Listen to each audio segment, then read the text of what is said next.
Assalamu alaikum. Hello everyone. I hope you all are fine.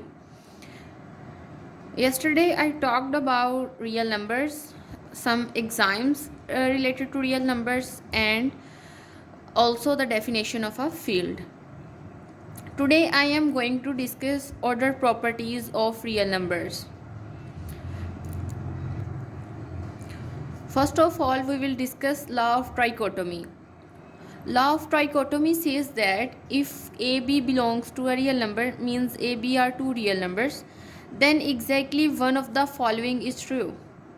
Means if we have two real numbers, then exactly one of the following conditions will be true. The first one is either A is greater than B. The second is either A is equals to B or A is less than B. Okay, we all know that if we take any two real numbers, for example, if I take A is equals to 1 and B is equal to 2, and here you know A is less than B because 1 is less than 2, and if we take it as B and A, then it will true, and if we take two equal real numbers, then this one okay.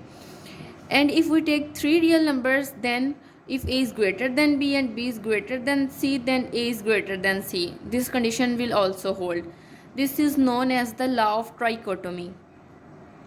Now we have a theorem. What it says, we have a four real numbers.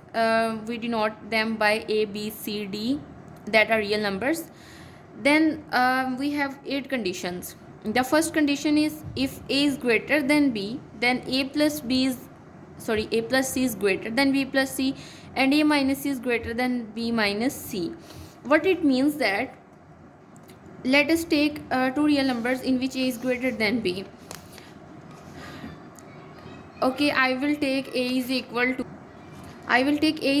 2 and B is equals to 1. Here clearly A is greater than B, means 2 is greater than 1.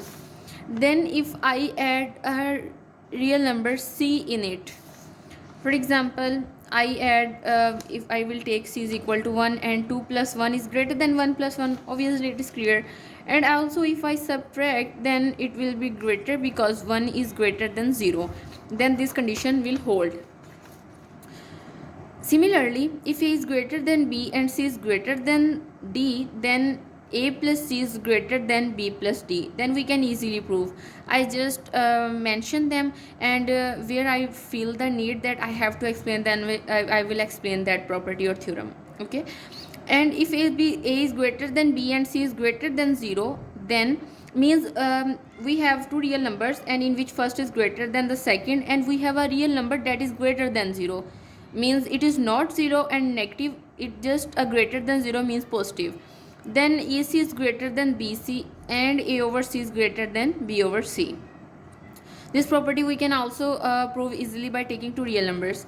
And if A is greater than B and C is less than 0, then this condition holds, means the inequality that we use here will be reversed, and A over C is less than B over C. In the same way, if A is greater than 0, then 1 by A is greater than 0, means if we have a real number and we take its reciprocal, then it will be greater than 0. And if A is less than 0, then its reciprocal will also less than 0. A is less than 0 means if we take A is a negative number. For example, I will take A is equals to negative 2, then negative 1 by 2 is less than 0 also. And if A and B have the same sign, means same sign, it can be positive, means both positive and both negative, and A is greater than B, then 1 by A is less than 1 by B. Because if we do not have same sign, then this condition will not hold. And in the same way, if A is greater than B, then A is greater than means if we take the average value, then it will lie between 2. And if AB is greater than 0, then both A and B have the same sign, and if AB is less than 0, then A and B have the opposite signs.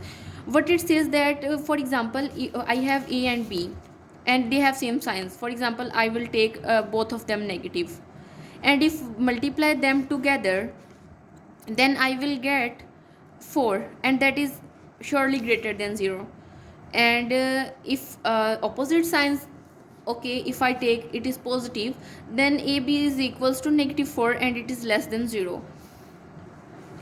Now we will talk about absolute value of our real numbers.